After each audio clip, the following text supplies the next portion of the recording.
Assalamualaikum warahmatullahi wabarakatuh. Alhamdulillah wassalatu wassalamu ala rasulillah. Hayakumullah bayakum wa saddadadillah wa iyyakum alal khairi wal huda mahayyina wa as'aluhu bimannihi wa karamihi ay yaj'alani wa iyyakum min ahli al-ilmi wal qur'ani tadabbura wa fikha innahu ala kulli syai'in qadir wa bil ijabati jadir. Taib ayyuha al-ikhwatul kiram, kita lanjutkan kajian kita kembali. Di sini kita masih dalam muqaddimah agar rumah tanggaku tak karam. Kemudian yang perlu kita ketahui, kita sudah membahas bagaimana seorang laki-laki harus bersikap dalam rumah tangga. Kemudian kita akan membahas bagaimana sikap wanita dalam rumah tangga. Taib, yang disebutkan oleh para ulama, wanita ketika berumah tangga mau tidak mau dia itu harus as-sam' wa ta'ah, dengar dan taat.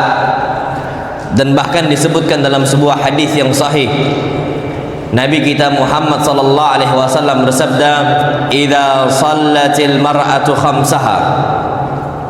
Jika wanita salat 5 waktu, wa shamat syahraha, dan puasa Ramadan, wa hafizat farjaha, dan menjaga kemaluannya, wa ata'at zaujaha, dan taat kepada suaminya, qila laha, maka akan diucapkan untuk wanita tersebut, udkhulil jannah, silahkan masuk surga, min ayyi abwabil jannati syi'ti, dari pintu mana saja yang dia mau. Maka wallahil azim, kalau ana tadabburi hadis ini hadis besar sekali. Pak, ibu-ibu dengar lo ya. Aslinya wanita mudah nggak masuk surga? Mudah. Wanita itu paling mudah masuk surga. Karena syaratnya cuma disebut oleh Nabi, salat 5 waktu, puasa Ramadan, wa hafizat farjaha, jaga kemaluannya, wa ata'at ba'laha, taat sama siapa? Suami. Silahkan masuk dari pintu surga mana yang dia mau. Ternyata Masya Allah, penduduk api neraka yang paling banyak laki-laki atau perempuan? Perempuan. Na'udzubillah. Padahal yang paling mudah masuk surga. Makanya sampai anak bingung, gagalnya di mana? Yang terakhir, wa ata'at zaujaha, taat sama siapa? Suami. Cobaan istri yang paling berat di situ. Masya Allah. Untuk taat sama suami itu berat sekali. Makanya kita ini harus merenung, kenapa wanita-wanita mudah masuk api neraka? Karena susah, dikasih tahu ngeyel, padahal bagi dia untuk mengatakan sami'na wa ata'na itu gampang. Masya Allah. Bahkan anak ambil contoh, ketika suami ingin mengajak keranjangnya untuk dilayani suaminya, banyak wanita-wanita itu yang menolak. Na'udzubillah tsumma na'udzubillah. Padahal apa kata Nabi kita Muhammad sallallahu alaihi wasallam? Beliau mengatakan, ayyuma imra'atin da'aha zawjuha ila firashiha fa'abat. Wanita mana saja yang dipanggil oleh suaminya untuk menuju ranjangnya untuk dilayani, fa'abat, ternyata enggan, na'udzubillah, illa la'anathal malaikatu hatta tusbih, kecuali para malaikat akan melaknatnya sampai subuh hari, sampai besok, na'udzubillah. Berarti apa di sini? Kasusnya banyak sekali, wanita-wanita yang paling mudah untuk melayani ternyata nggak mau. Apa kata Nabi kita Muhammad SAW? Kalaulah seandainya wanita itu diajak untuk istilahnya melayani suaminya, wahiyya ala qatab, sedangkan dalam kondisi istrinya sedang di atas qatab. Qatab ini macam pelana unta dan sebagainya. Zaman dahulu itu digunakan untuk istri itu atau wanita lahiran. Maksudnya apa? Kalaupun istri mau lahiran diajak oleh suaminya untuk melayani suaminya, itu anggap, anak yakin gak akan ada laki-laki seperti itu yang ngajak.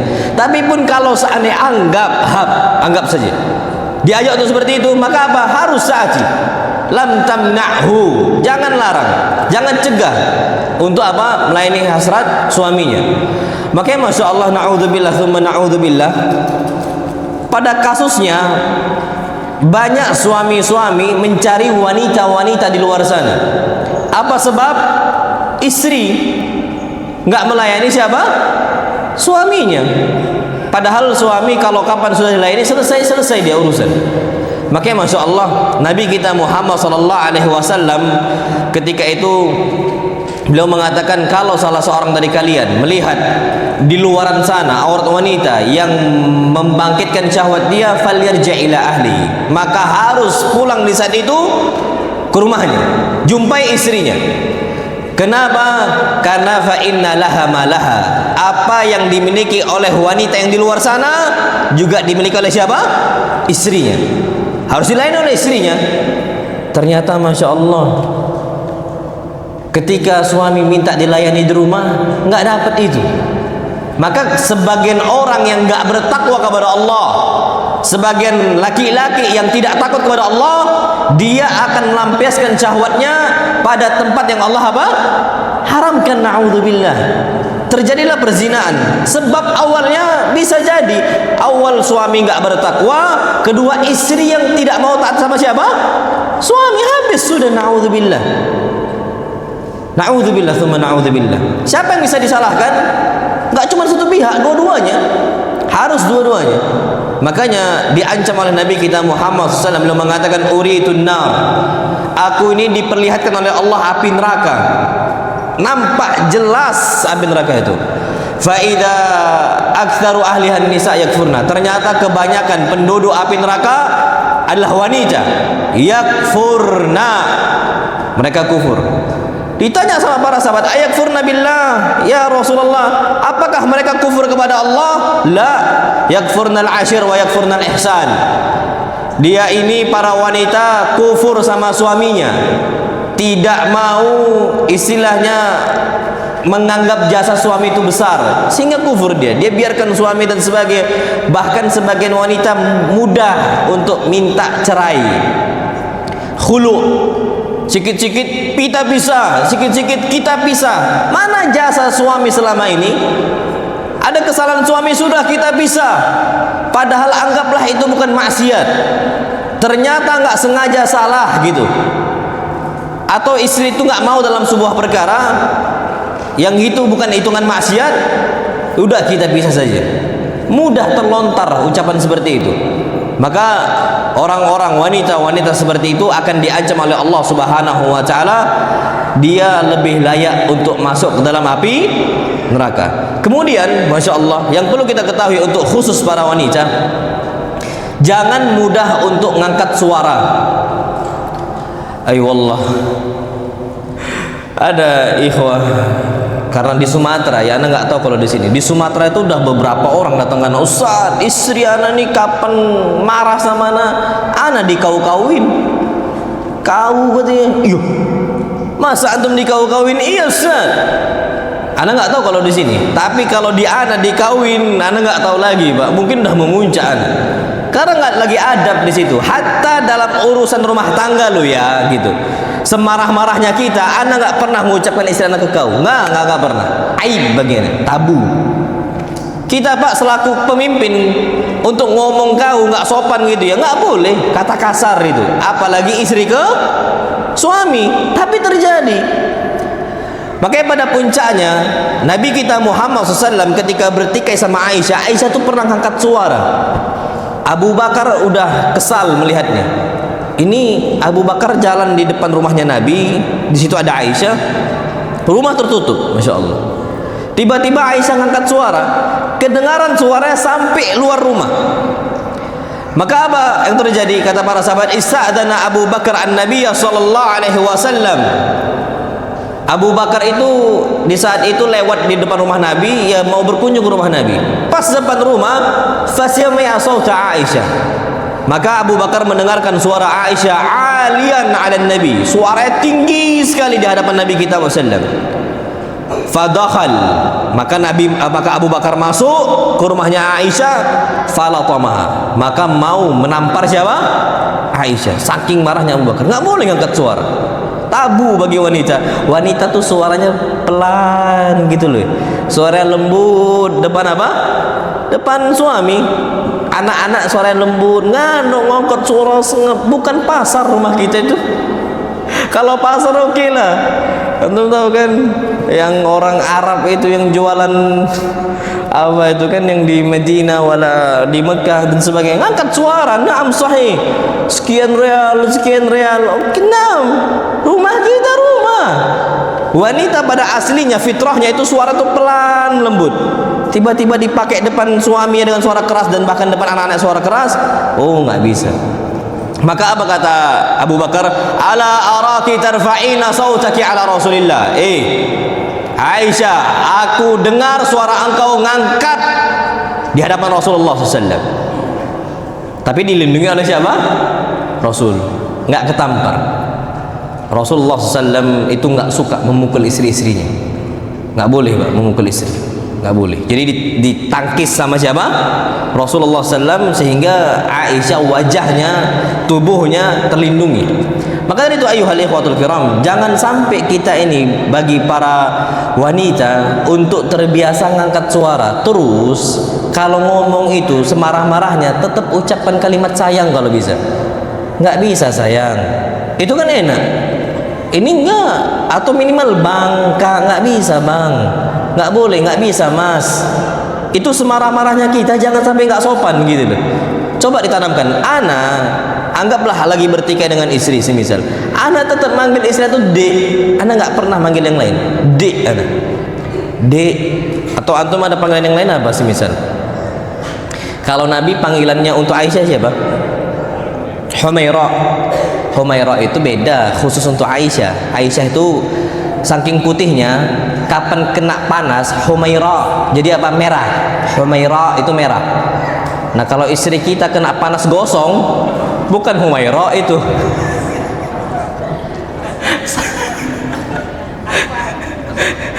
Sauda. Kalau Aswad itu muzakkar, Sauda. Berarti panggilannya apa nanti? Sauda. Kenapa kena panas gosong?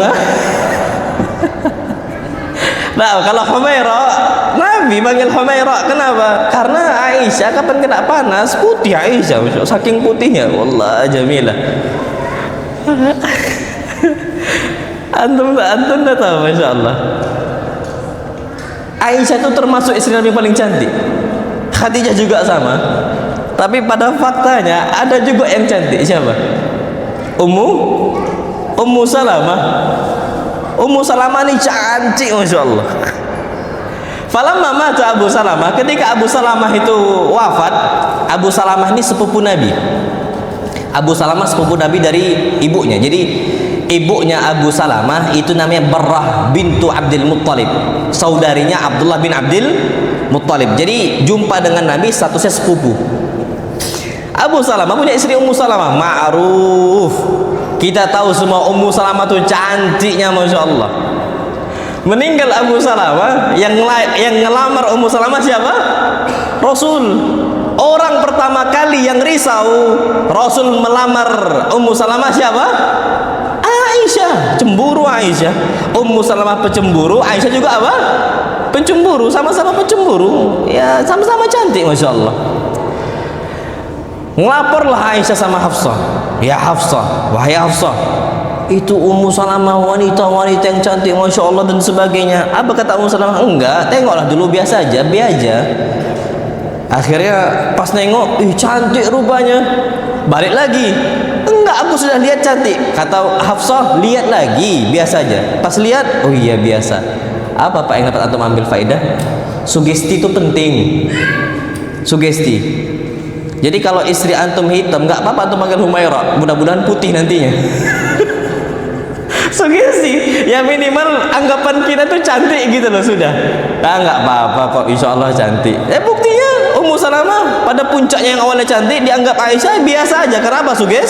Sugesti. Ana sering sampaikan sugesti itu penting. Orang sakit kapan sugestinya buruk akan buruk terus. Bahkan pernah Nabi kita Muhammad SAW ketika itu menjenguk lelaki tua yang sedang sakit. Apa kata Nabi? La ba'sa tahurun insya Allah nggak apa-apa, insya Allah pengukur dosa.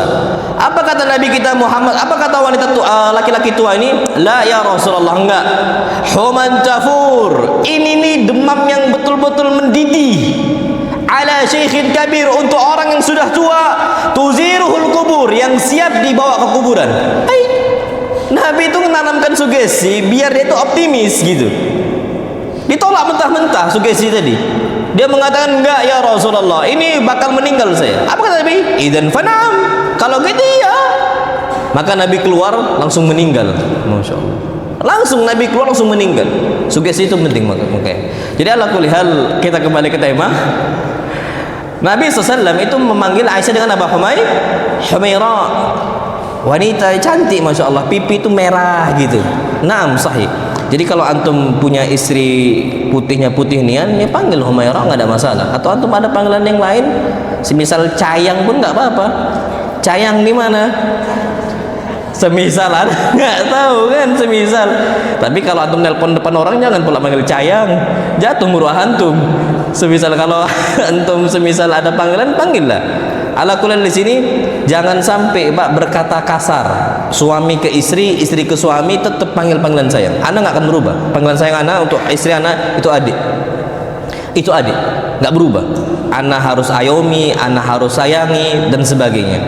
Taib. Kemudian yang perlu kita ketahui untuk istri adalah i'anatuz zauj ala amril akhirah.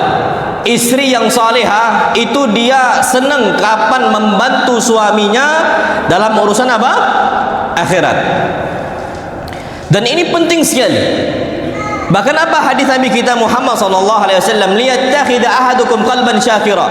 Hendaknya kalian itu memiliki hati yang bersyukur.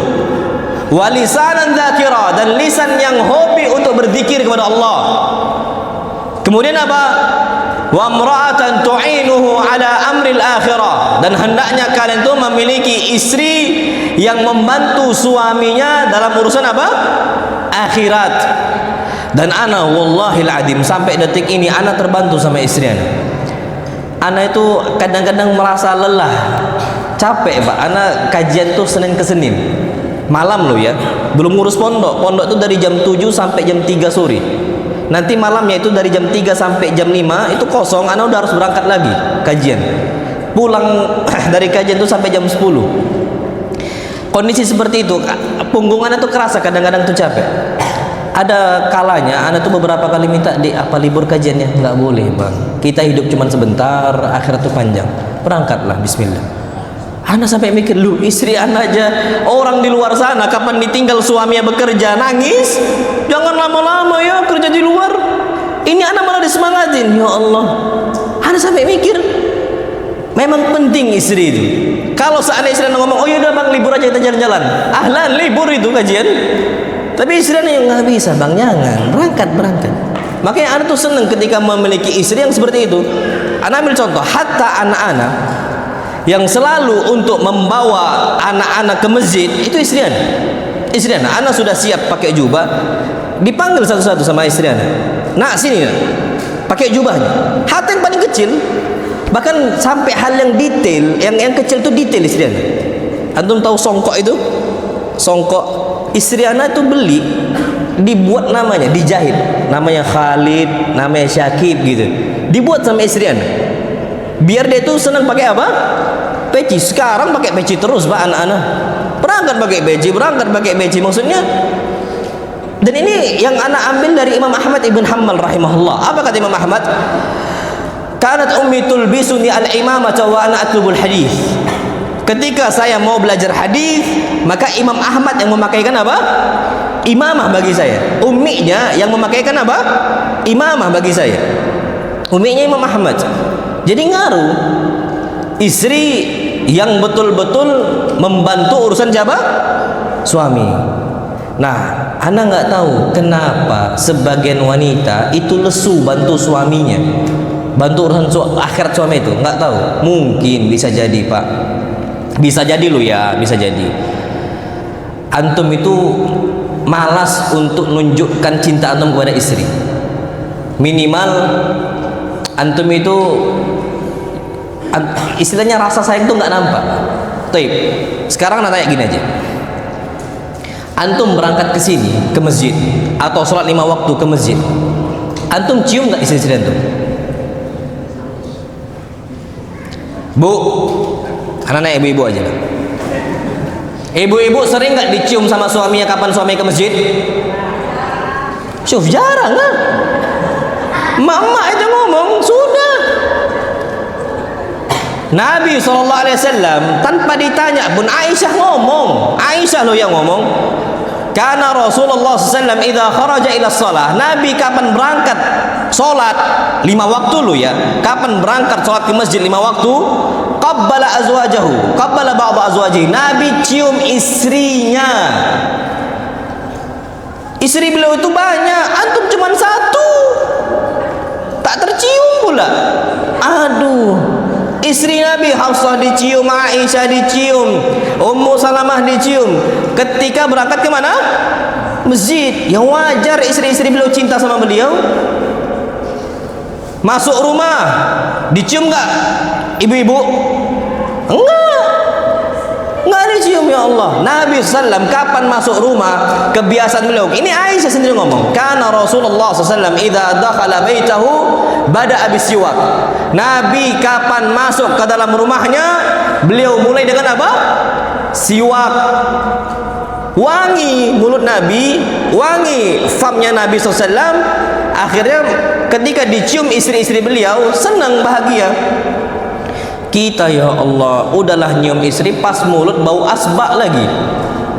Habis ngerokok di luar, na'udzubillah, na'udzubillah, thumma na'udzubillah. Nabi SAW wangi. Makanya Pak, jangan merokok lagi, sudah tinggalkan. Untuk kebaikan anak, untuk kebaikan istri dan sebagainya.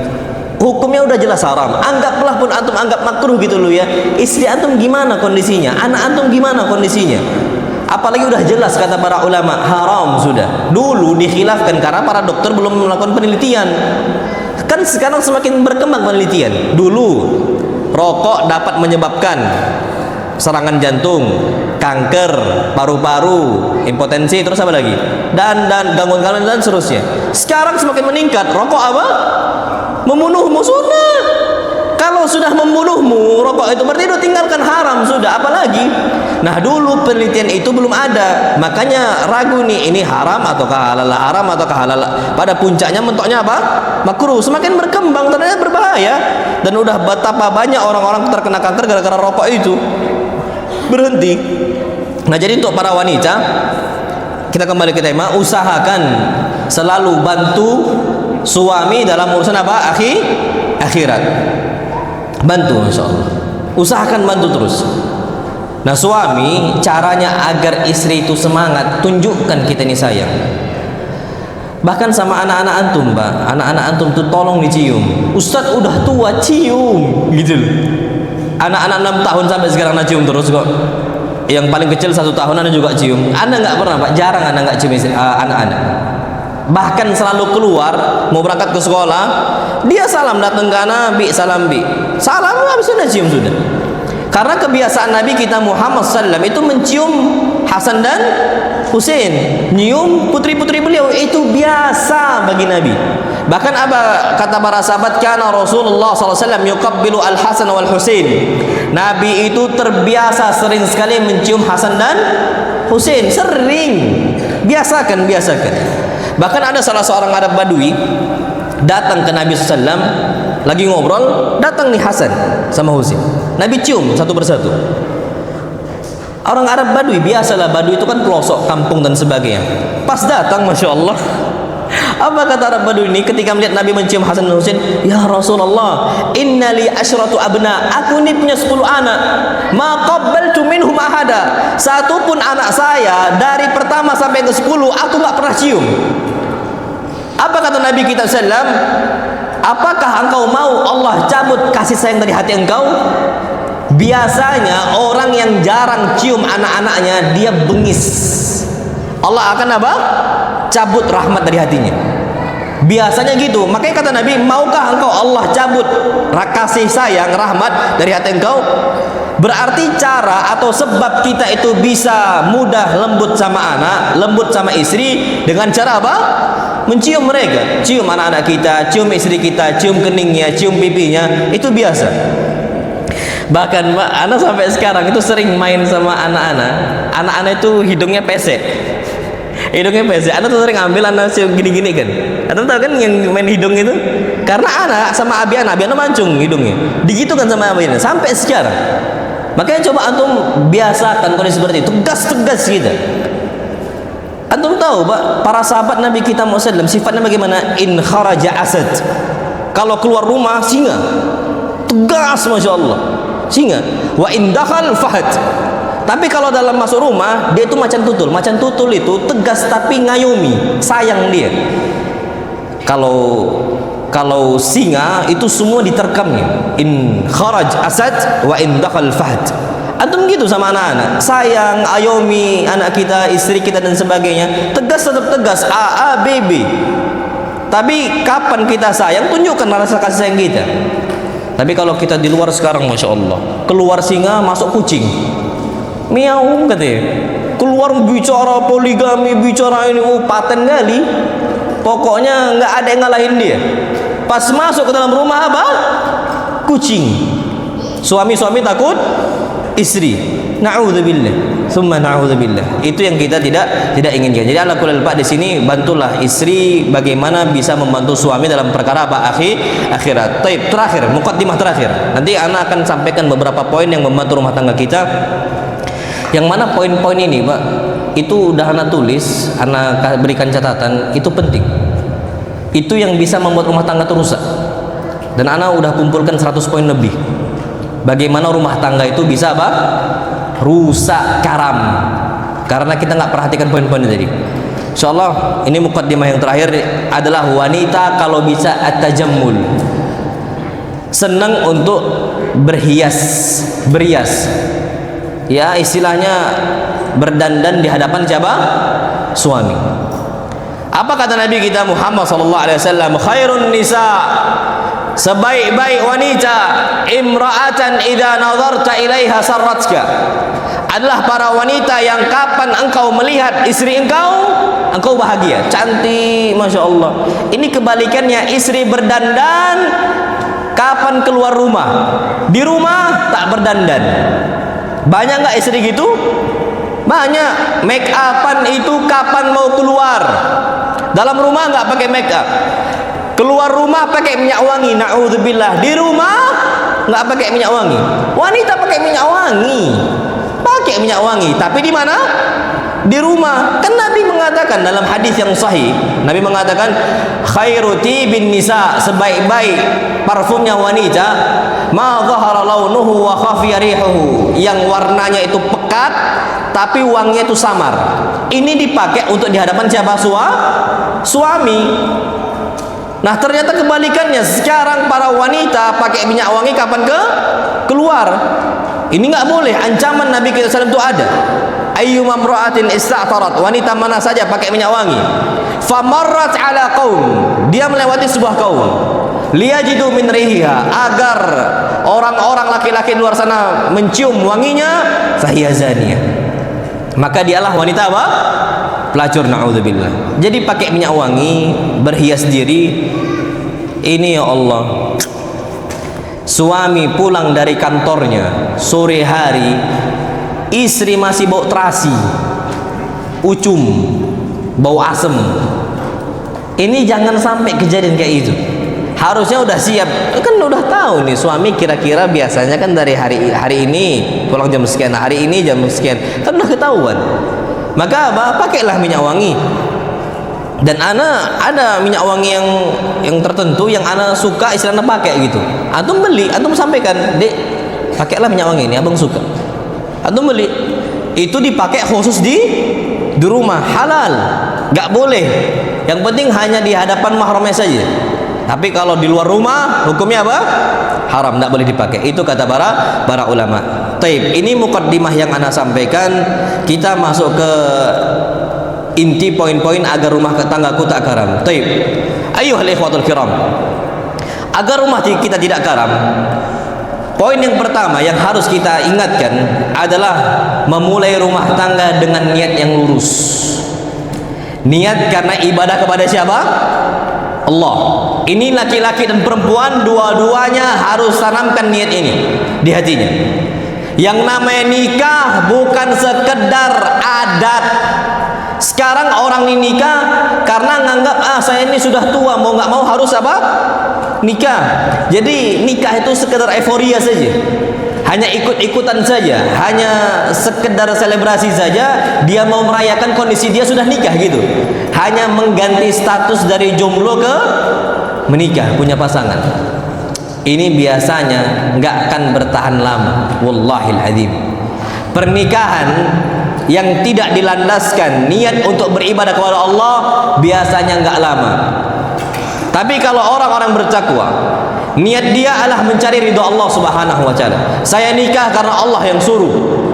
Saya nikah karena Nabi kita Muhammad SAW yang perintahkan.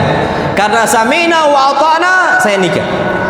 Itu adalah orang-orang yang Allah kuatkan rumah tangganya. Makanya di antara tujuan ibadah yang diambil adalah yang pertama menjaga apa? Kehormatan diri agar tidak jatuh ke dalam perzinaan, laki-laki dan perempuan. Siapkan itu. Ya Allah, ana nikah ini bantu ana agar ana jaga iffah ana, agar ana jaga kehormatan diri ana. Minta tolong kepada Allah SWT. Perintah Nabi kita Muhammad sallallahu alaihi wasallam, ya ma'syarasy syabab, wahai para pemuda, man istata'a minkumul ba'ata falyatazawwaj. Barang siapa yang sudah mampu ba'ah, mampu menafkahi, falyatazawwaj, maka nikahlah. Wa man lam yastati', kalau enggak mampu, fa alaihi bisawm, maka dia harus apa? Puasa. Fa innahu lahu wija, maka puasa itu baginya adalah tameng. Tapi ingat, masyaallah, yang namanya puasa itu tameng. Tapi kalau nikah itu ahsan lil farji, lebih membentengi kemaluan. Ana mau nanya sekarang, lebih kuat perlindungannya benteng atau tameng? Benteng atau tameng? Benteng. Kalau nikah itu benteng, fa innahu ahsan lil farji. Yang namanya nikah itu membentengi kemaluannya. Tapi kalau puasa, fa innahu lahu wija, dia itu tameng, lindungi, tapi kurang kuat, kurang besar pertahanannya. Makanya kata para ulama, kalau bisa nikah, jangan ditunda-tunda. Ibadah karena Allah, niat yang pertama ibadah.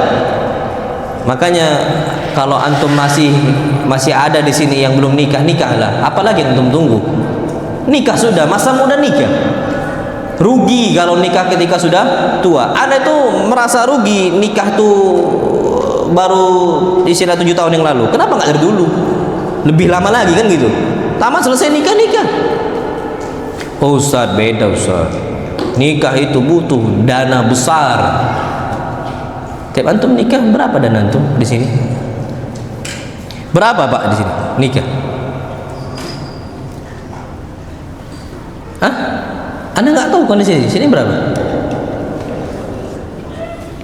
50 nyampe? Hah? Nyampe? Oh lebih? 100? Biasanya berapa? Normal ya? Uruf ya? Uruf. Oh 30? 30, taib. Antum tahu, Anda punya sahib Ustaz, nikahnya itu nggak nyampe 10 juta. Anda punya murid, nikah itu cuma 5 juta. Nikmat nggak itu? Ayo wallah nikmat. Ayo wallah nikmat. Karena nikah ini yang dicari bukan momen dokumentasi di pelaminan A, pelaminan B, gedung A, gedung B. Enggak.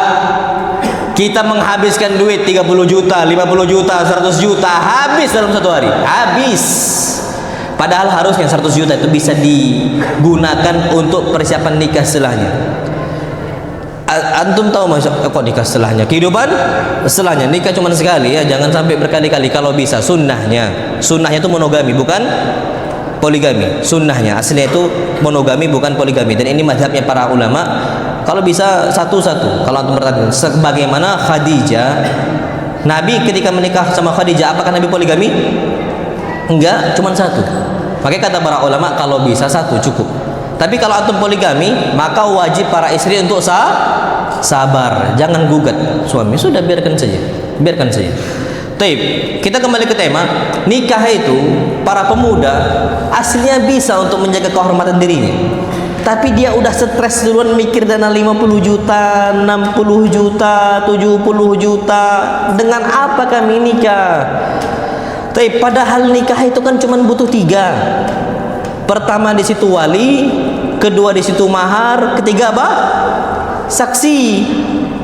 Kalau sudah ada 2 saksi, sudah ada mahar, sudah ada wali, sah nggak itu? Sah. Sekarang anak mau nanya, nikah di KUA, kantor urusan agama, gratis atau bayar? Gratis. Gratis, Bu. Majan. Nggak bayar. Antum kalau nggak percaya, nikahlah lagi coba. Di KUA free, gratis, majan, gratis. Mas kawin itu, Pak. Oh, mas kawin, iyalah Bu, bayar mas kawin. Bayar? Enggak Bu, Ana soalnya magang tuh di KUA. Ana nggak tahu kalau di Jakarta, Tangerang sini ya. Ana magang di KUA sama magang di PA, Pengadilan Agama. Nggak ada bayar. Oh, bayar di sini berarti. Berapa Bu bayarnya? Hah? Oh, murah lah 700 Bu. Masya Allah. Ya anggaplah bayar, udah kelas. Anggap bayar, bayar kita 700. Tapi cuma 700 gitu loh. Tapi kalau di tempat yang lain sauna majan, sauna gratis. Ya mungkin di sini bayar. Anggaplah 700, udah keluar 700. Sisanya walimah. Ya Allah, antum tahu walimah? Antum tahu Abdurrahman ibn Auf? Abdurrahman bin Auf ini sahabat kaya atau miskin? Kaya. Apa perintah Nabi SAW? Aulim walau bisyatin. Wahai Abdurrahman, buatlah walimah walaupun dengan seekor kambing. Masya Allah, 1 ekor kambing mentok-mentoknya 3 juta, sembelih sudah. Ya Allah, 1 ekor kambing selesai. Murah nggak itu? Murah. Ini Abdurrahman ibn Auf, perintah Nabi untuk Abdurrahman. Laki-laki sahabat yang memiliki usaha yang kuat, bagaimana usaha bisnis beliau itu betul-betul ada, terjaga dan sebagainya, keuangan itu kuat dan sebagainya. Walimah itu cukup 1 apa? Kambing. Nah, yang ditinggikan baru apa? Mahar kalau bisa. Kalau antum gini, bisa buat walimah 60 juta, 50 juta itu untuk mahar, 10 juta itu untuk walimah. Jangan dibalik. Nikah walimah 50 juta atau 60 juta, maharnya seperangkat alat sholat. Ya, ada nggak dampaknya? Ada dampaknya, Pak. Aisyah, afwan, Nabi nikah sama Khadijah, maharnya itu mi'ata naqah, 100 onta. Sekarang sapi, nggak usah onta lah, bicara sapi. 1 sapi sini berapa? Anggaplah 20 juta. 20 kali 100 berapa? 2 miliar. Besarkan tuh mahar kalau kita mampu. Nabi orang kaya sallallahu alaihi wasallam, tapi nampak miskin karena Nabi hobi sedekah. Nabi habiskan hartanya sampai meninggal. Nabi nggak mewariskan dinar wala dirham. Nabi nggak mewariskan dinar ataupun dirham karena semua habis untuk kaum muslimin. Tapi Nabi kaya, masya Allah. 2 M dikasih untuk Khadijah. Pal Khadijah ini miskin atau kaya? Kaya. Ini namanya menghormati wanita. Jangan dibalik. Walimah 100 juta, maharnya seperangkat alat sholat. Dampaknya ada hulu, akan mudah bagi istri. Karena hulu ini gugatan cerai yang mana istri nanti akan mengembalikan apa? Mahar. Ya Allah, seperangkat alat sholat gampang. Nah, sudah. Dah kasih ke hakim, diputuskan, selesai. Tapi kalau seandainya antum maharnya 2 M, istri gugat cerai, bisa nggak dibalikkan duit itu? 2 M. Mikir masih. Karena istri harus mengembalikan apa? Mahar untuk gugat apa? Cerai suaminya. Makanya kalau bisa tinggikan apa? Mahar. Tinggikan mahar. Walimah itu yang penting nikah. Nah, kalau antum seandainya ada 10 juta, walimah 5 juta, mahar 5 juta, ahlan, silahkan. Yang penting yang namanya mahar itu tidak menghinakan istri, tapi tidak memberatkan suami. Patokan mahar itu tidak menghinakan istri sesuai uruf kebiasaan, tapi juga tidak memberatkan suami. Itu dia. Jadi tujuan nikah antum harus ada. Tujuannya itu adalah ibadah kepada Allah. Yang antum cari pahala dari Allah Subhanahu wa taala, bukan euforia, bukan senang-senangan, bukan berbangga-banggaan dengan status ana udah menikah. Hatta sekarang orang poligami itu cuma untuk bangga-banggaan. Untuk biar ana rajul zain, ana nih orang laki-laki hebat bisa menaklukkan 2 wanita. Masya Allah. Sekedar hebat-hebatan saya enggak boleh. Jadi tujuan nikah itu untuk ibadah, untuk taat. Apa kata Allah kerjakan, cari targetnya. Baik, dari target ibadah yang Allah tanamkan untuk umat Islam adalah memiliki anak yang banyak, perbanyak anak. Anak kalau udah kesampaian kemarin, tazawwaju al-walud al-wadud, nikahilah istri-istri kalian al-walud, subur, banyak anaknya, al-wadud, penyayang. Tujuannya banyak anak. Makanya lucu kalau antum ikut KB. Apa KB? Keluarga berencana. Berapa maksimal anak? Cuma 2. Antum silahkan buat program KB, tapi KB itu keluarga besar. Kalau bisa Pak, jumlah anak tuh ke-11-an. Berapa? Ke-11-an, 11. Masya Allah. Anak punya anak, punya ustad, guru anak dulu, guru anak ngajar Quran.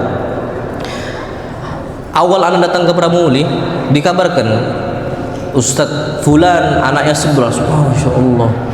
Berarti ke-11-an. Beberapa tahun setelahnya punya anak lagi, selusin. Masya Allah. 12, nggak lama lagi punya anak lagi. Sekarang anak nggak tahu berapa terakhir beliau.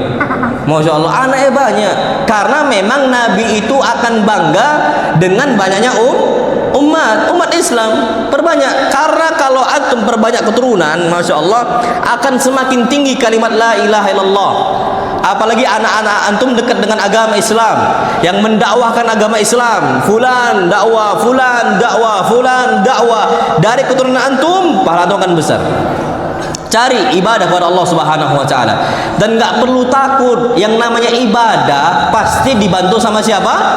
Allah. Selama niatnya ibadah, ana yakin, saya yakinnya nggak mungkin Allah telantarkan. Tapi niatnya harus apa? Lurus. Sekurang-kurangnya kita pasti Allah Subhanahu wa taala akan bantu kita. Sebagaimana ayat Allah Subhanahu wa taala, Masya Allah. Allah berfirman dalam Al-Quran Al-Karim, wa min ayatihi an khalaqalakum min anfusikum azwajan litaskunu ilaiha.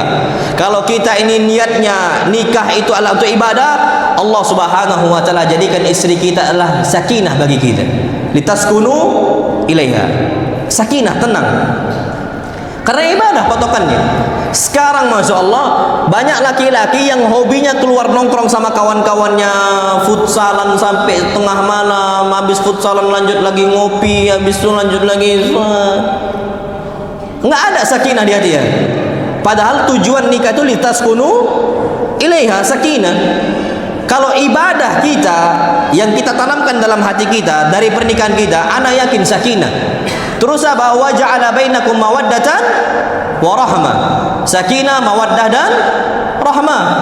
Allah akan mudahkan. Jadi jarang bertengkar. Ana yakin orang yang jadikan pernikahannya dilandaskan sama agama jarang bertengkar, karena masing-masing tahu koridor syariat. Apa yang boleh dikerjakan, apa yang tak boleh dikerjakan. Dia akan paham itu. Karena dari awal sudah ibadah. Apalagi Masya Allah Pak, kalau anak akan berusaha punya banyak anak. Anak berusaha. Tergantung semampunya istri anak. Kapan bisa mampu terus. Anak pokoknya target itu 3 tahun punya anak, 3 tahun punya anak, 3 tahun punya anak, 3 tahun punya anak. Anak gitu berusaha. Sampai kapan? Sampai istri anak sudah menopause. Kalau bisa, selagi istri anak bisa. Kenapa?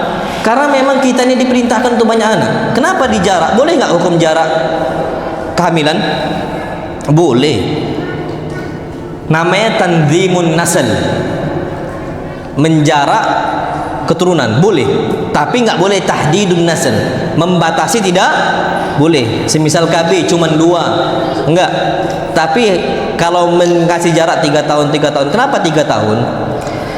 Karena gini, ini anak pelajari ketika dulu kuliah sama Ustaz Syafiq Basalamah di tafsir tentang keluarga, karena namanya kehamilan itu 9 bulan. Masa menyusui berapa lama? 2 tahun. Haulaini kamilain. Usahakan haulaini 2 tahun kamilain sempurna. Jadi gizi itu memang diambil sama anak kita. Nah, takutnya kalau masih masa menyusui tiba-tiba hamil lagi, nanti akhirnya janinnya kurang apa? Gizi.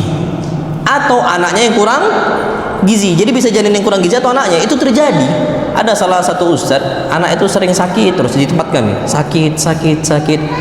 Rupanya dokter mengatakan ini karena gizinya, gizi ibunya itu terbagi kurang, ibunya juga kurang asupan gizinya, akhirnya terbagi. Anak akhirnya sampaikan, Ustaz, itulah yang anak kami pelajarin dulu ketika kuliah sama Ustaz Syafiq, kalau bisa dijarak 3 tahun. Jadi kehamilan selesai, masa menyusui selesai betul, baru silahkan hamil lagi. Jadi seperti itu. Jadi kalau udah 3 tahun hamil lagi, 3 tahun hamil lagi, 3 tahun hamil lagi. Anak kan berusaha untuk itu. Kenapa? Karena bagi anak itu aset. Anak anggap ibadah itu sudah aset bagi anak. Karena Nabi kita SAW mengatakan idza matal insan, kalau manusia sudah meninggal, in qata amaluhu illa min thalal, semua perbuatannya, pekerjaannya akan terputus kecuali 3 hal. Salah satunya apa? Waladun salihun yad'u lahu. Anak soleh yang doakan siapa? Orang tua.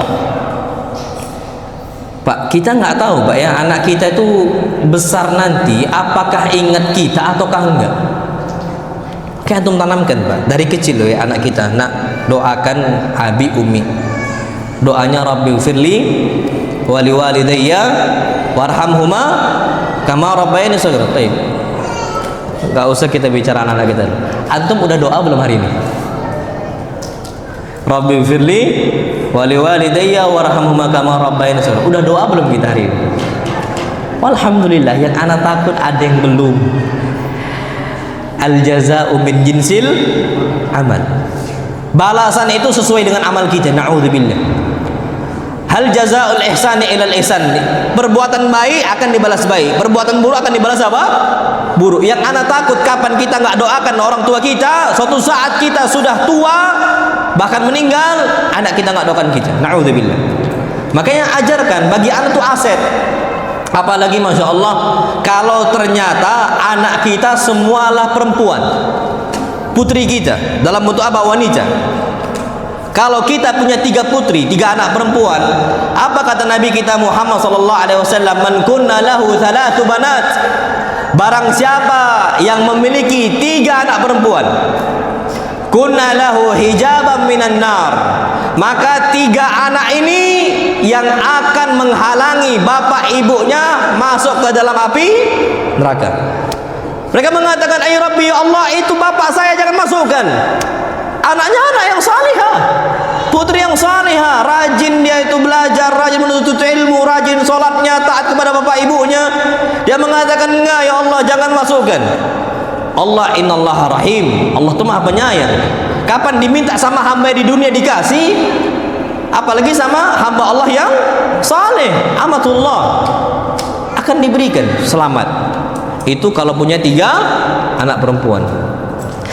Ada para sahabat yang cuma punya 2 anak perempuan. Apa kata mereka? Ya Rasulullah, ibnatan, gimana kalau cuma 2 ini? Saya nggak punya 3 sekarang, cuma 2. Takutnya kapan meninggal cuma 2. Apakah mereka menghalangi saya dari api neraka? Kalau saya lihat ithnatan, iya 2 juga bisa. Masya Allah. Ada sahabat yang cuma punya 1 anak perempuan.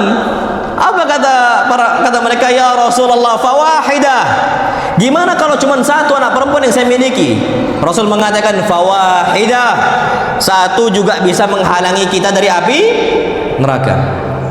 Makanya Masya Allah, anak itu sekarang kebetulan anak-anak dua-duanya laki-laki. Makanya anak tuh pengen perempuan ya, tapi pengennya kapan dapat apa dapatnya aja. Tapi berusaha anak perempuan, tapi dapatnya laki-laki sudah ahlan. Anak tuh senang dan sebagainya. Tapi kalau kuliah di sini, selama kita itu niatnya adalah ibadah, pasti dibantu oleh Allah. Dibantu. Kalau lagi susah, apa kata Allah? Iyakunu fuqara. Kalaupun satu rumah tangga itu miskin, yughnihimullahu min fadli. Allah akan cukupkan dengan kemuliaan Allah. Allah akan cukupkan. walaupun miskin, selama dalam kondisi dia ini bertakwa kepada Allah.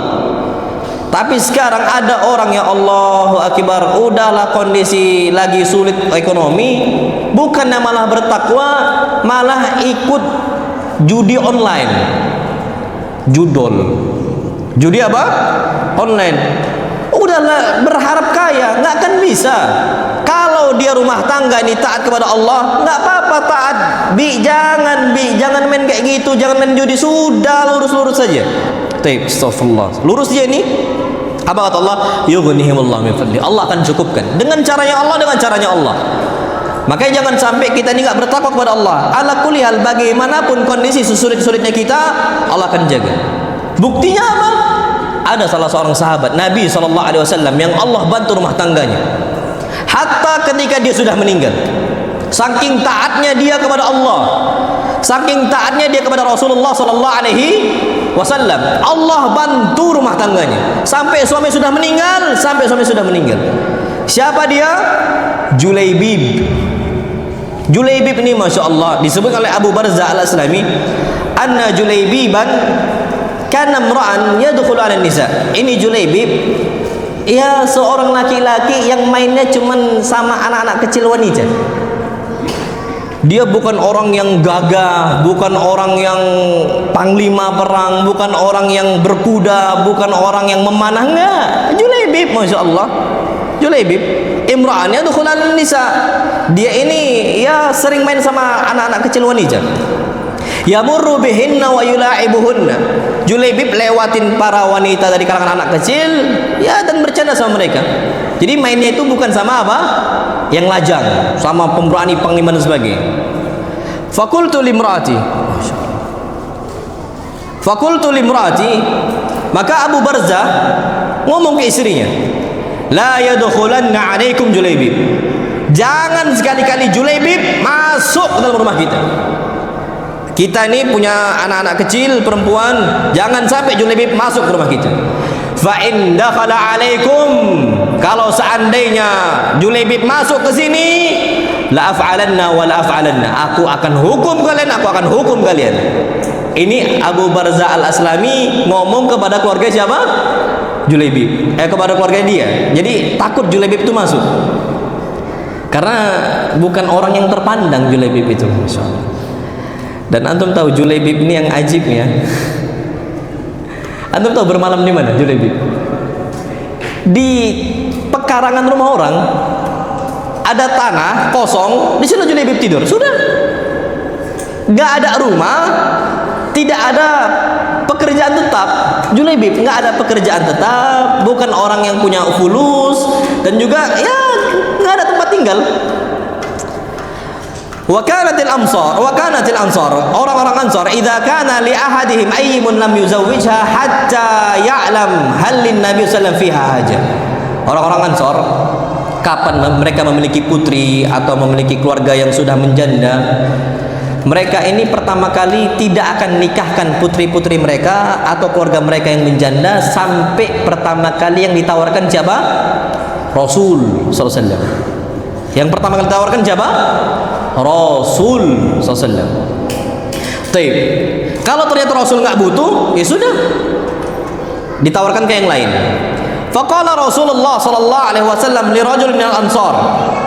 Ternyata Rasulullah sallallahu alaihi wasallam suatu saat ngomong ke salah satu sahabat dari kalangan Ansar. Faqala zawwisni ibnatak. Fulan, berikan putri engkau untuk dinikahi. Kasih putri engkau untuk dinikahi. Faqala na'am ya Rasulullah wa karamah wa nu'mat ainiyya.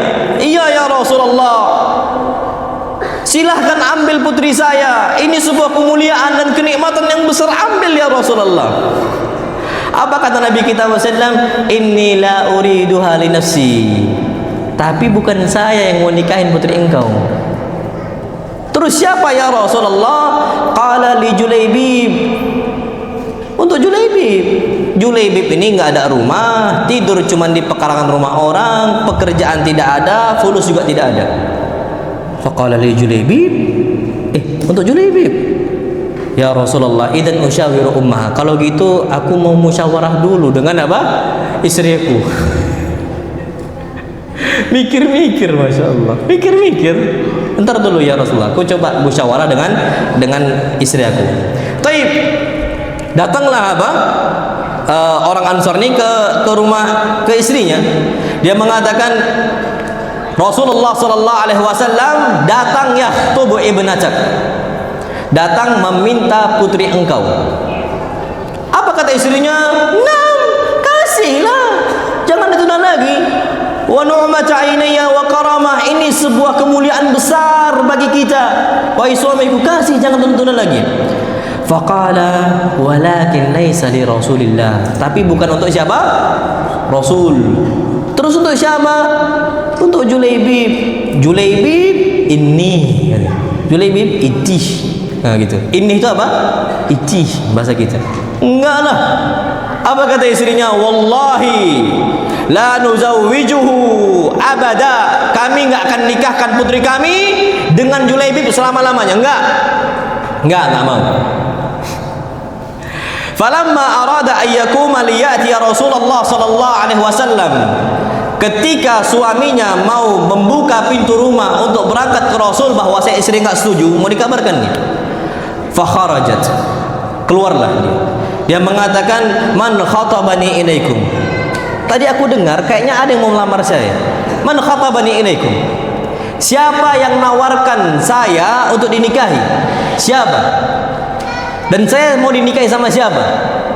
Dijawab sama suami, sama bapaknya, engkau akan dinikahi sama Julaibib. Yang meminta itu adalah Rasulullah SAW.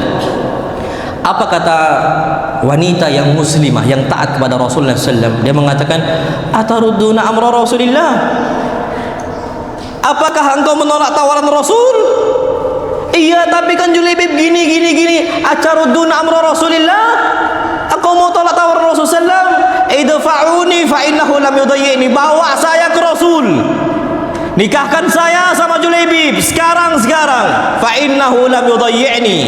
Demi Allah, walaupun Julaibib enggak punya rumah, walaupun Julaibib tidak ada hartanya, tidak ada kendaraannya, semuanya enggak ada hewan tunggangannya, fa innahu lam yudayyi'ni. Nabi enggak akan sia-siakan saya. Allah enggak akan sia-siakan saya. Ibadah. Sekarang wanita mana yang menikah nggak memikirkan harta suami? Mana? Semua pasti memikirkan engkau gaji berapa, penghasilan berapa, asetnya apa, semua ditanya. Tapi istri Julaibib, la idfa'uni, bawa saya sekarang, nikahkan saya dengan Julaibib. Fa innahu lam yudayyi'ni, karena Rasul tidak akan sia-siakan saya. Ternyata dibawalah siapa? Anak tadi kepada Julaibib, dan di hadapan Rasulullah SAW dinikahkan. Masya Allah. Ketika dinikahkan, nggak lama setelah itu, ya kalau istilah kita, kalau baru pengantin baru itu ada istilahnya syahrul asl. Apa syahrul asl? Bulan madu. Aduh, bahkan sekarang ini bulan madu berlebihan. Berangkat ke negara A, negara B, bukan negara muslim, negara kafir. Katanya syahrul asl, bulan madu. Besoknya bulan jengkol nanti. Bukan lagi manis, tapi udah pahit. Masya Allah. Nggak ada. Harusnya selama-lamanya bulan apa? Madu. Selama-lamanya asal, manis selama-lamanya. Harusnya seperti itu. Taib, akhirnya apa? Di malam awal-awal habis pernikahan, nadana Rasulullah SAW jahidu. Rasul SAW ternyata memerintahkan kami para sahabat untuk apa? Jihad. Antum tahu Pak, Masya Allah, wanita yang saleh mengatakan, keluarlah engkau wahai Julaibib, wahai suamiku, bersama Rasulullah, fajahid ma'a Rasulullah, jihad bersama Rasulullah. Padahal baru malam pertama nikah, yang harusnya menikmati bagaimana keharmonisan rumah tangga, dia mengatakan kepada Julaibib, kepada suami, wahai suamiku, idhab ma'a Rasulullah fajahid ma'ahu, berangkat bersama Rasul, jihad. Udah jihad. Ini salihah, Pak. Ini yang anak katakan tadi, imra'atan tu'inuhu ala amril akhirah. Istri-istri yang membantu perkara akhirat siapa? Suami.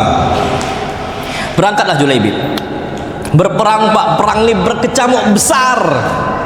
Sampai beberapa para sahabat meninggal. Dan biasanya yang namanya perang itu dibuat beberapa per kelompok. Membuat apa? Beberapa kelompok. Kelompok A, kelompok B, kelompok C, kelompok D gitu. Tapi Rasul kumpulkan kelompok A semua, kelompok B, kelompok C, kelompok D dikumpulkan. Nabi tanya, kelompok A, hal tafkidu min ahadin? Apakah kalian kehilangan seseorang dari kelompok kalian? Naam ya Rasulullah, fulan ibn fulan wa fulan ibn fulan wa fulan ibn fulan. Disebut namanya sesuatu. Kelompok setelahnya, apakah kalian kehilangan seorang? La ya Rasulullah, enggak, lengkap kami semua ya Rasulullah. Kelompok C, lengkap semua kalian? Fulan meninggal sebagainya. Sampai kelompok yang terakhir, Nabi tanya, hal tafkiduna ahada? Apakah kalian kehilangan seseorang? Kata mereka, la ya Rasulullah, lengkap. Ternyata Nabi SAW tidak melihat siapa? Julaibib. Tapi namanya juga nggak disebut. Nabi langsung mengatakan, walakinni afkidu Julaibiba. Tapi kok saya kehilangan Julaibib ya? Utlubuhu fil qatla, cari jasadnya Julaibib kalau seandainya meninggal. Keliling kalian semua cari, masya Allah. Pas dicari, Pak, masya Allah, fawajaduhu jamba sab'ati jusad. Dilihat ternyata Julaibib ini di samping 7 jenazah, 7 mayat orang kafir. Julaibib di tengah-tengahnya. Semua tadi 1 orang Julaibib dan 7-nya itu semua meninggal. Ketika itu apa dikabarkan oleh para sahabat, ya Rasulullah, hadza Julaibib wa qad mat. Ini Julaibib sudah meninggal ya Rasulullah. Maka Rasulullah SAW ketika melihat jasadnya Julaibib dibalikkan, ternyata apa kata Rasulullah? Qatala sab'atan faqatalu. Qatala sab'atan faqatalu. Qatala sab'atan faqatalu. Dia berusaha untuk membunuh 7 orang. Wallahiladzim, Pak, bukan panglima, nggak pernah memanah, nggak pernah berkuda. Semangat membunuh 7 orang tadi atas dasar dorongan semangat siapa? Istrinya. Idhab ma'a Rasul fajahid ma. Engkau berangkat sama Rasulullah jihad. Bukan orang yang terdepan gitu loh dalam jihad, bukan. Makanya Rasulullah SAW gendong Julaibib. Allah, Nabi itu, antum kalau mau cari manusia yang paling rahim sama umatnya siapa? Rasul.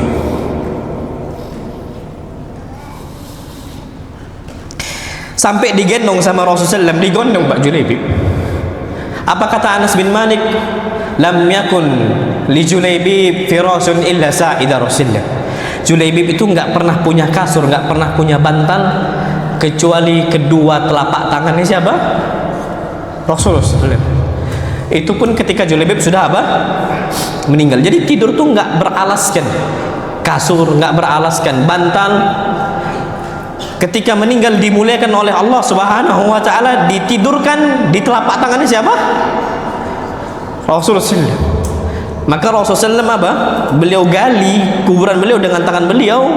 Beliau ucapkan berkali-kali, qatala sab'atan faqatalu, qatala sab'atan faqatalu, qatala sab'atan faqatalu. Apa kata Nabi kita Muhammad SAW kepada Allah? Allahumma subba 'alaihal khaira sabba. Ya Allah, kasih kebaikan yang banyak untuk istri Julaibib. Yang nyemangatin Julaibib untuk berangkat jihad siapa? Istri.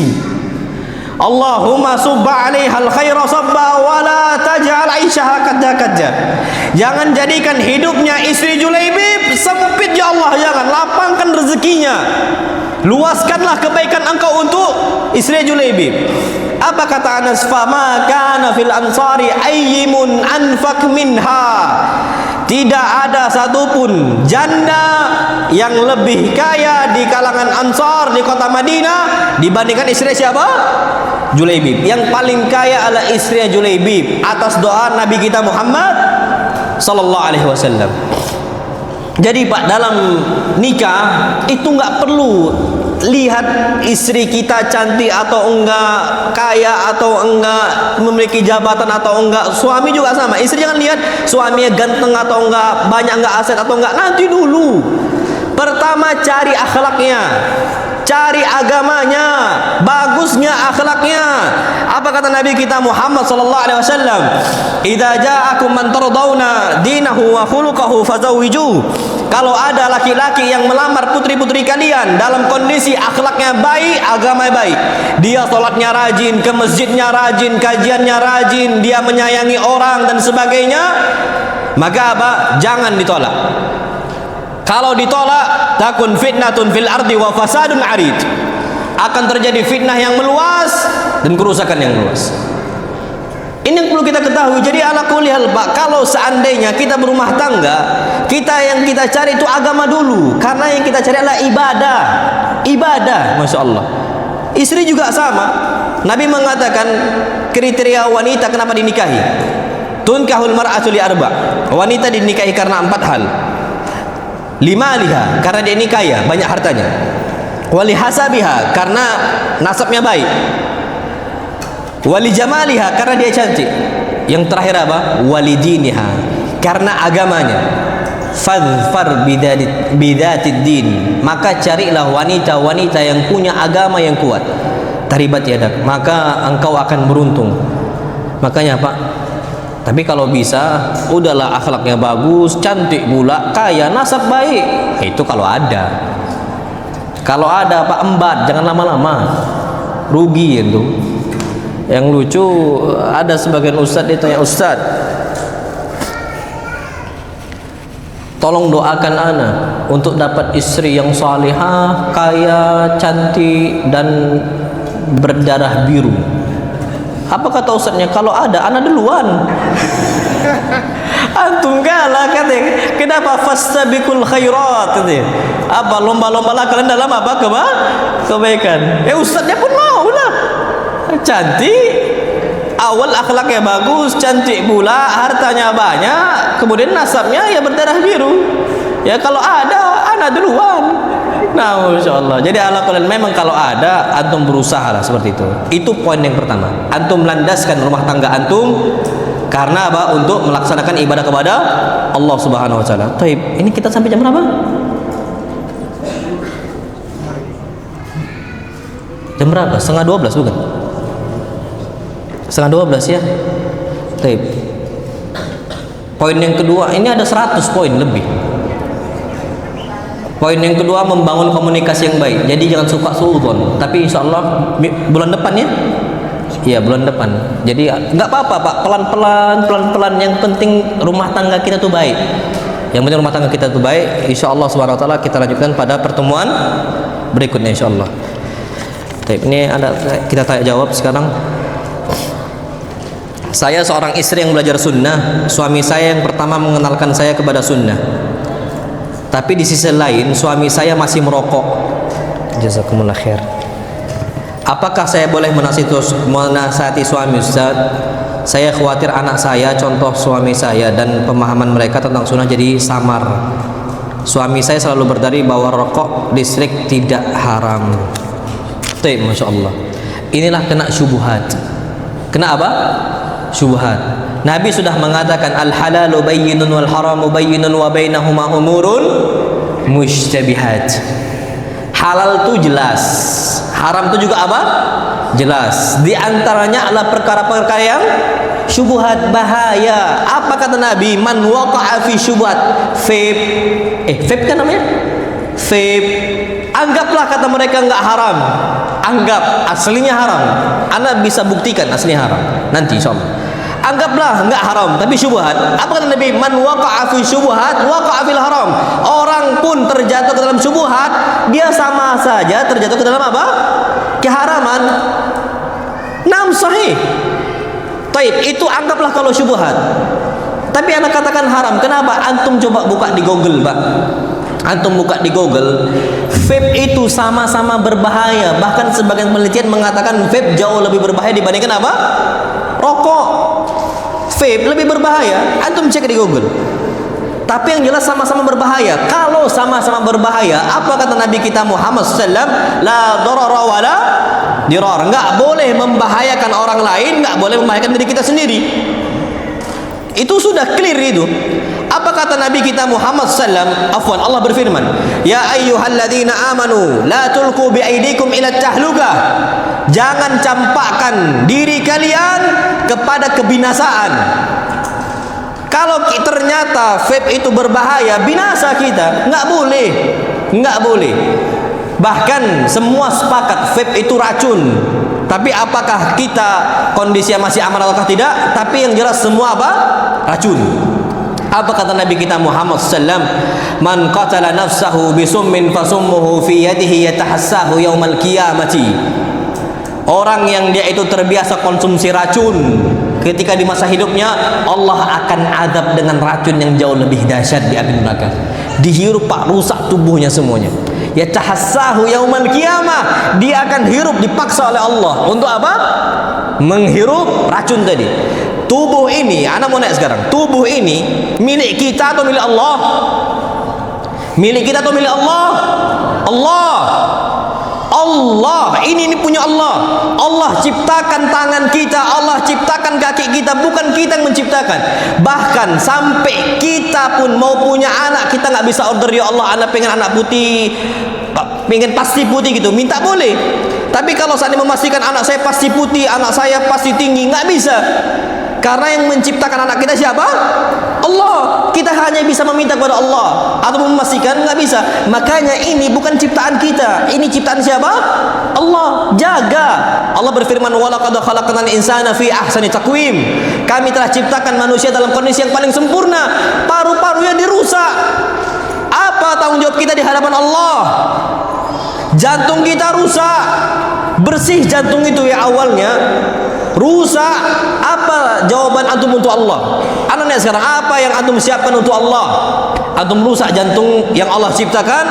Bahkan jantung ini masya Allah, pertama kali disebutkan rokok itu dapat menyebabkan serangan jantung. Antum tahu pak, satu-satunya anggota tubuh kita yang kita tidak memiliki kuasa adalah jantung. Jantung. Tangan kita bisa gerakkan kanan, kiri, kepala juga sama. Tapi kalau jantung diserahkan kepada kita, tidur mati kita. Mati gitu. Jantung ini milik siapa? Milik Allah. Kita nggak ada kuasa di situ, Pak. Bahkan sebagian orang yang tiba-tiba meninggal, dokter terjadi, dokter, Pak, dokter meninggal kena serangan jantung, tiba-tiba meninggal. Milik Allah Subhanahu wa taala. Hatta dokter pun nggak ada kuasa untuk itu. Tiba-tiba kita rusak jantung kita yang udah Allah ciptakan dengan sebaik mungkin, akan ditanyakan oleh Allah nikmat tadi. Apa kata Allah Subhanahu wa taala? La tus'alunna yauma idzin 'anin na'im. Pada hari kiamat, nikmat tubuh yang Allah berikan untuk kalian, la tus'alunna, ditanya semuanya. Kenapa engkau rusak? Taib, antum kalau punya jawaban silahkan Pak. Antum silahkan vape terus, silahkan rokok terus. Faman syaa falyu'min wa man syaa falyakfur. Tapi antum siapkan jawaban antum di hadapan Allah. Sudahlah Pak, stop saja. Sudah stop. Jangan sampai Allah mengatakan faman syaa falyu'min wa man syaa falyakfur. Ini dalam surah Al-Kahfi. Yang mau beriman taat sama saya, silakan beriman. Wa man syaa, yang enggak mau taat sama saya falyakfur, silakan kufuri nikmat saya. Jangan sampai terjadi seperti itu, Pak. Maka kita harus taat. Kita sampaikan, antum baca Pak, sudah jelas Pak, vape itu berbahaya pastinya. Tinggalkan dan bantulah istri. Kasihan Pak kalau ternyata istri kita jadi perokok pasif, anak kita jadi perokok pasif. Atas dosa apa mereka ternyata harus memikul penyakit itu? Sampai Allah berfirman, wa idal mau'udatu su'ilat bi ayyi dzambin qutilat. Banyak anak-anak kecil meninggal masya Allah, bi ayyi dzambin qutilat. Atas dasar apa mereka kok bisa mati? Atas dasar apa? Atas dasar apa mereka itu dibunuh? Dibunuh secara pelan Pak, pelan tapi pasti, asap rokok dan sebagainya. Atas dosa apa mereka? Mereka nggak salah, tapi kenapa kita bebankan penyakit itu untuk mereka? Maka dari itu Pak, ala kulli di sini stoplah dari syubhat. Stop dari syubhat. Jangan ikut gerombolan kawan-kawan yang masih merokok. Cari kawan-kawan di masjid yang udah kenal sunnah, apalagi antum sudah faham dan sebagainya. Ana afwan Pak, ana sampaikan seperti ini mahabbatan lakum. Ana tuh cinta sama antum Pak, karena Allah. Wallahi la uhibbukum fillah. Kalau nggak sekarang ana sampaikan kapan lagi Pak? Karena ana tuh punya ummi. Kapan makan kami di rumah makan, ada asbak aja mau muntah ummi ana. Duduk nggak sengaja nampak asbak, rupanya ada asbak, langsung gue kata ummi ana. Kebayang langsung bau rokok. Makanya abi ana nggak pernah merokok. Padahal kondisinya beberapa orang itu merokok depan istri, bahkan goncengan naik motor, istri di belakang masih sempat apa? Merokok. Asapnya ngebul ke belakang. Kena siapa? Istrinya. Nggak kasihan, nggak tahu anak lagi rahmatnya kemana. Maka dari itu ayyuhal ikhwatul kiram, berhentilah merokok. Ana sudah nasihati, wa ma 'alar rasuli illal balagul mubin. Tidak ada tugas bagi Rasul kecuali hanya menyampaikan. Terimalah Pak kondisi itu. Terima. Kita nggak tahu, takutnya mati kita dalam kondisi merokok, takutnya meninggal kita jumpa. Antum tahu Nabi kita Muhammad SAW sebelum meninggal, Nabi itu meninggal di pangkuannya siapa? Aisyah. Nabi nunjuk keluarganya Aisyah. Di situ ada siwak. Apa kata Nabi kita Muhammad SAW? Masih isyarat, aku mau bersiwak. Hatta yakula sampai Nabi bersiwak serius, sampai masuk itu Pak, sampai mau muntah Nabi SAW membersihkan mulut beliau untuk jumpa dengan siapa? Allah. Kondisi wangi mulut Nabi. Antum meninggal kondisi mulut bau rokok, gigi antum penuh dengan racun rokok. Nabi itu dibersihkan Pak, sampai Nabi mengatakan udah siap bersiwak loh ya, udah siap bersiwak Nabi, bersih kondisi Nabi, mulut Nabi bersih. Nabi ditawarkan sama para malaikat, Allah menawarkan kepada engkau, apakah engkau masih mau hidup bersama para sahabat atau engkau mau hidup di langit bersama para malaikat? Apa kata Nabi? Firrafiqil a'la, firrafiqil a'la, firrafiqil a'la. Aku mau ke atas. Firrafiqil a'la, aku mau ke atas. Maksudnya mau apa? Meninggal sudah. Karena memang udah selesai dakwah Nabi kita Muhammad SAW. Firrafiqil a'la, aku mau jumpa dengan Allah, mau jumpa dengan para malaikat. Firrafiqil a'la. Nabi udah siap, kenapa? Siwak selesai. Famata Rasul. Maka Rasul apa? Meninggal. Kondisi bersih mulutnya. Hati-hati Pak, anak takutnya kondisi kita meninggal mulut tuh masih bau apa? Masih bau rokok. Wallahu a'lam bishawab. Masya Allah, ada. Oh enggak. Salam Ustaz, Afan izin nasihatnya. Sebelumnya saya sering ikut kajian untuk belajar di Masjid Ukhuwah. Qaddarallahu wa ma syaa fa'al. Anak saya yang kedua umur 1 tahun 7 bulan, sakit sudah 9 bulan. Baru diketahui di bulan September 2024 hasil CT scan ada tumor di kepala. Selama 9 bulan saya jarang ikut hadir kajian lagi. Sekarang lebih sering hadir ke rumah sakit untuk berobat anak saya. Hati saya sedih Ustaz karena waktu saya jarang ikut kajian. Pertanyaannya, 1. Apakah ini ujian teguran dari dosa-dosa saya sehingga saya ingin belajar terhalangi? Bagaimana saya menyikapinya? 2. Bertawasul meminta doa kepada Ustaz untuk mendoakan kesembuhan anak saya. Syukran saja sekolah. Wallahil memang kondisi yang paling berat bagi kita adalah ketika anak itu apa? Sakit. Makanya Pak, anak kalau baca sirah nabawiyah, anak tuh merasakan bagaimana kondisi Nabi itu sakit. Karena anak pernah kajian waktu itu ke jauh Pak, anak kajian itu sekitar 7 jam perjalanan. Anak ke Oki Palep and Paper di Sungai Baung, jauh Pak dari tempat anak itu, pokoknya nyebrang speed lagi dan sebagainya. Sampai sana tiba-tiba istri anak ngabarkan, Bang Syakib masuk rumah sakit. Langsung anak risau, tapi nggak bisa pulang karena masih ada kajian yang harus diselesaikan. Anak minta tolong ke rumah sakit itu karena orang rumah sakit semua kenal anak sampaikan ke dokternya, tolong dijaga anak-anak, tolong dimudahkan urusan di rumah sakit. Anak bilang tolong bantu ya istri anak bilang seperti itu. Tapi anak tuh risau gitu, anak-anak sakit risau gitu. Sampai pada puncaknya Pak, kita tuh merasakan gimana anak kita sakit seperti itu. Kalau sudah seperti itu Pak, ini cobaan, dan itu pernah terjadi sama Rasul kita Muhammad Sallallahu Alaihi Wasallam. Maka yang perlu kita ketahui dalam kondisi seperti itu, banyak-banyak berdoa kepada Allah. Apakah itu atas dasar dosa kita? Ya belum tentu, tapi bisa jadi iya. Tinggal kita muhasabah diri, apa kesalahan kita di hadapan Allah. Mungkin dulu kita malas kajian, ketika Allah timpakan musibah seperti ini, akhirnya kita nggak bisa lagi apa? Kajian, menyesal dan sebagainya. Tapi itu bukan suatu hal yang memastikan. Tapi saran ana, kalaupun belum bisa ke Masjid Al-Ukhuwah ini karena anak sakit, tapi masih bisa untuk live streaming. Setahu anak nampaknya live streaming kita ini kan ada live-nya itu. Jadi bisa kita itu live, masih bisa kita tuh menonton di YouTube dan sebagainya. Kenapa? Karena tetap menuntut ilmu dimanapun, aynama halla wartahal, dimanapun kita bertempat, dimanapun kita berangkat, kita masih bisa menuntut ilmu. Bisa dimanapun kita berada, nonton kajian, simak kajian ustadz dan sebagainya. Insya Allah Subhanahu Wa Taala itu bermanfaat. Jadi saran anak di sini untuk ummahat yang Allah timpakan musibah dengan anak yang sakit, ya banyak-banyak berdoa kepada Allah, doakan kebaikan untuk anak-anak kita semua, dan anak doakan Allahumma shfi mardana wa bardal muslimin. Ya Allah, sembuhkanlah orang-orang yang sakit di antara kita semua dan orang-orang yang sakit dari kalangan seluruh kaum muslimin, amin ya rabbal alamin. Terutama terkhusus untuk anak ummahat kita Allah timpakan musibah. Tapi Pak sedih kan, anak tuh terbayang Pak bagaimana Nabi sampai berdarah. Yang anak bayangkan Pak, itu abah anak yang berdarah. Nabi dipukul, itu terbayang sama anak abi anak yang dipukul. Karena Nabi mengatakan ana lakum min manzilatil walid. Saya bagi kalian itu kedudukannya seperti bapak kalian. Makanya ketika anak baca sirah tuh Pak ya, tiba-tiba Nabi dipukul dengan mudahnya, tiba-tiba Nabi dicekik dengan mudahnya, dengan tiba-tiba Nabi SAW dilempar bebatuan, dipijak kepala Nabi, itu anak kebayang gitu loh Pak, nggak kuat anak.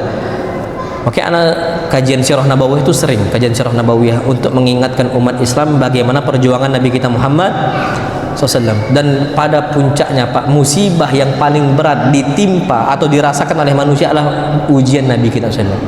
Antum tahu Pak, Nabi awal mulai berdakwah dari lahir saja, dari lahir. Nabi lahir tanpa ada seorang bapak. Kemudian diuruslah sama ibunya, Aminah. Enggak lama habis itu ibunya apa? Meninggal. Diurus sama kakeknya. Enggak lama habis itu kakeknya apa? Meninggal. Masih kecil Nabi kita Muhammad SAW. Ujian itu udah berat sekali. Bukan lagi keluarga yang sakit, meninggal. Insya Allah. Ini tasliyah Pak, hiburan bagi kita. Nabi berat sekali cobaannya. Berarti ada yang jauh lebih berat cobaannya dibandingkan kita. Sampai akhirnya dirawat sama pamannya sampai besar.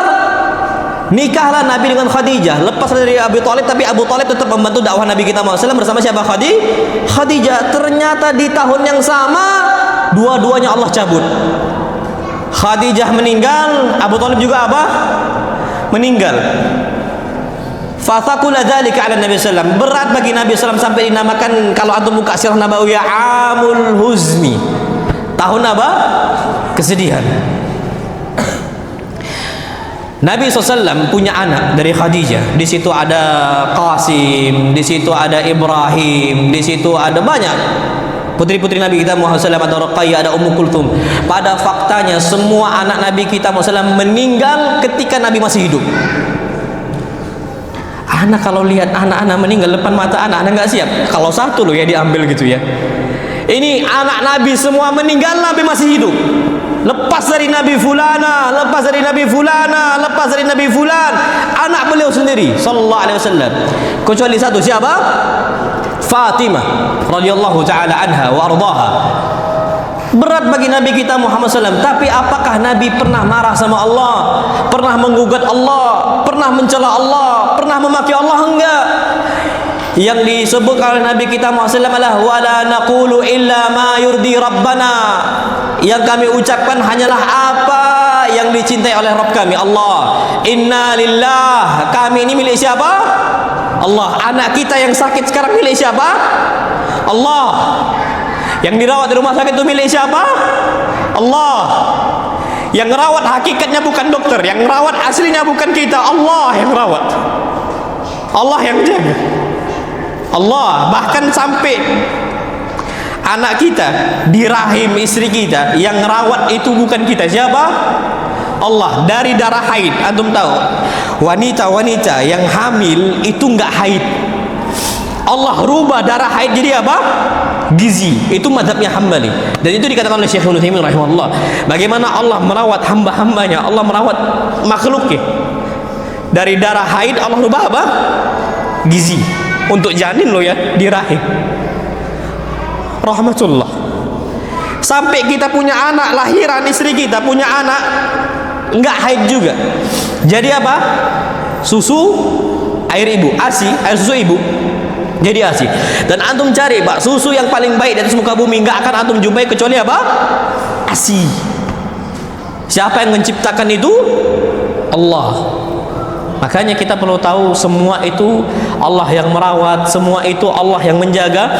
Kita ucapkan sebagaimana yang diucapkan oleh Yakub, "Fallahu khairun hafidha." Ketika ditinggal oleh anaknya Yusuf, "Fallahu khairun hafidha wa huwa arhamur rahimin." Allah sebaik-baik penjaga dan Allah sebaik-baik yang menyayangi. Ucapkan itu Pak di hadapan anak kita, "Fallahu khairun hafidha wa huwa arhamur rahimin." Kita doakan, Allahumma ya rabban nas adhibil ba'sa isfi anta syafi la shifaa illa shifauka shifaan la yughadiru saqama. Ucapkan terus di hadapan anak kita ya, mudah-mudahan cepat sembuh anak kita dan bisa kembali lagi aktivitas seperti biasa. Wallahu a'lam bishawab.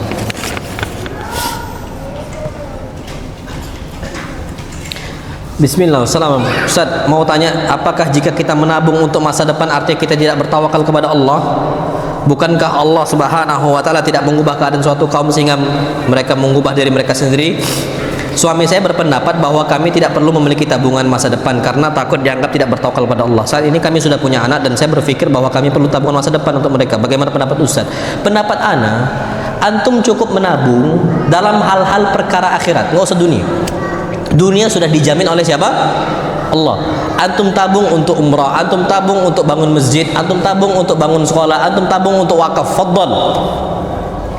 Tapi kalau kita tabung untuk diri kita, bahaya. Kita nggak berikan untuk Allah, bahaya. Ada nggak azab dari menabung? Ada nggak azabnya? Ada. Allah firmankan dalam Al-Quran, Allah abadikan orang-orang suka nabung kena ancaman Allah.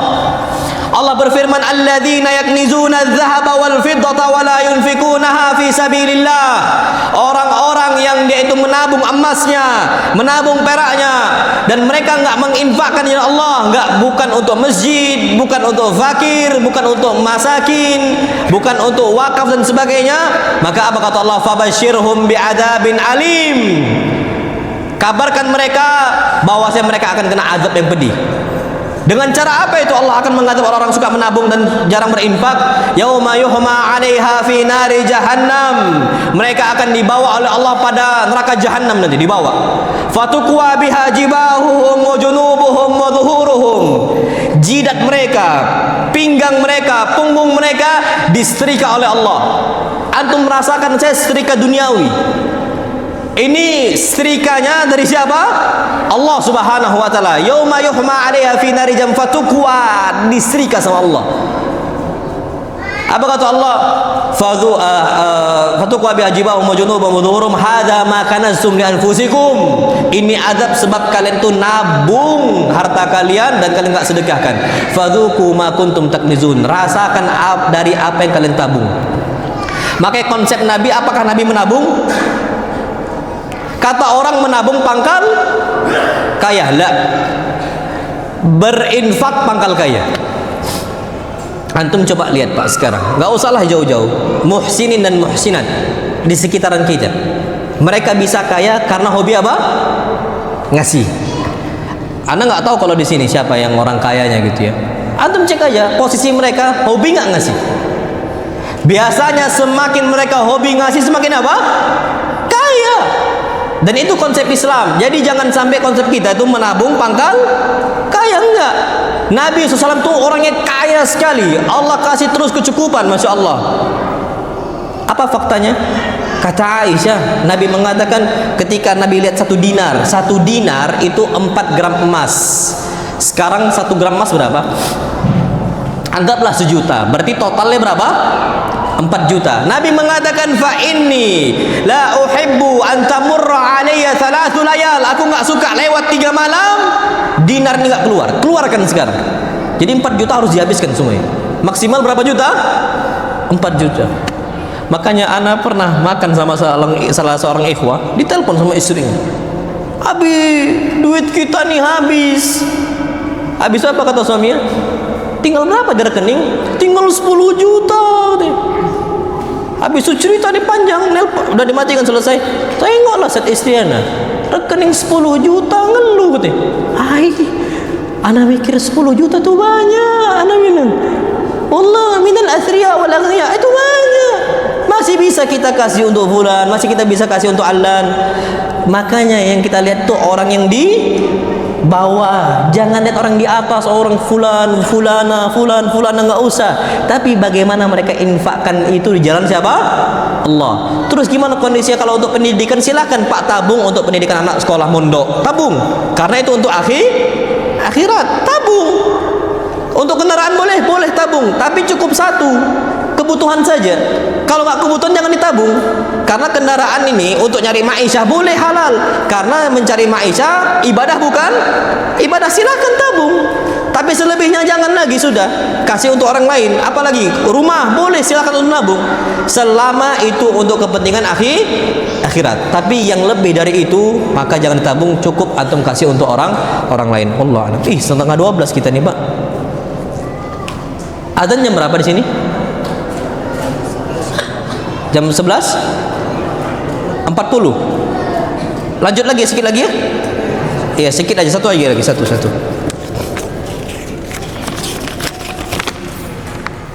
Afwan Ustaz, bagaimanakah keuangan dalam rumah tangga yang sesuai syariat? Apakah nafkah istri dan anak itu hanya sebatas makan saja?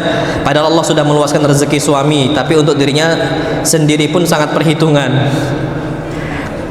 Padahal itu termasuk kebutuhan untuk bekerja dan berdampak ke istri dan anak yang harus mengikuti gaya hidupnya yang sangat sederhana alias pelit. Membatas-batasi pengeluaran tapi memberikan nafkah ke ibunya yang bisa dibilang lumayan tidak dibaca.